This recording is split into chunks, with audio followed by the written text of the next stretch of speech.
there. May I just Yes, Senator Joel. Could I just see if Ms. Maslog is here? Ms. Marian?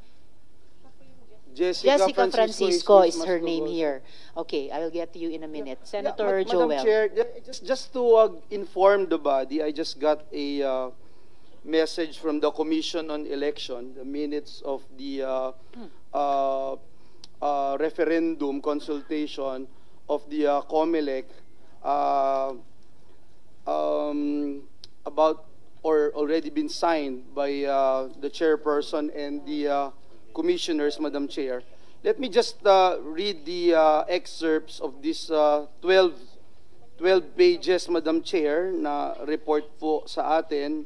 Nakalagay lang po dito, with that, it is clear from the evidence presented by complainant that there is a sufficient ground to believe that respondent committed material misrepresentation in violation of Section 74 of the OEC in relation with Section 262 of the same code when she declared in her COC that is a Filipino citizen and a resident of Banban Tarlac, when in truth and in fact she is not. Wherefore, premises considered, this department respectfully recommends the filing of information against respondent Alice Leal Go Huaping Lin Gu for violation of Section 74 of the Omnibus Election Code in relation to Section 262 of the same code, respectfully submitted.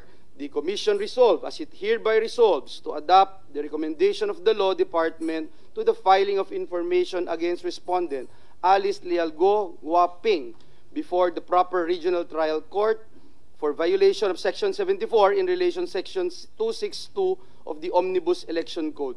Let the Law Department implement this resolution signed by Chairperson and Commissioner of COMELEC. So kahit na gustuhin pa rin ni Ms. Go Huaping na tumakbo sa susunod na halalan, talagang hindi po siya pwedeng payagan at hindi na po siya pinapayagan tumakbo. Just to put that information, Madam Chair. Thank you. Thank you, Senator Joel. So,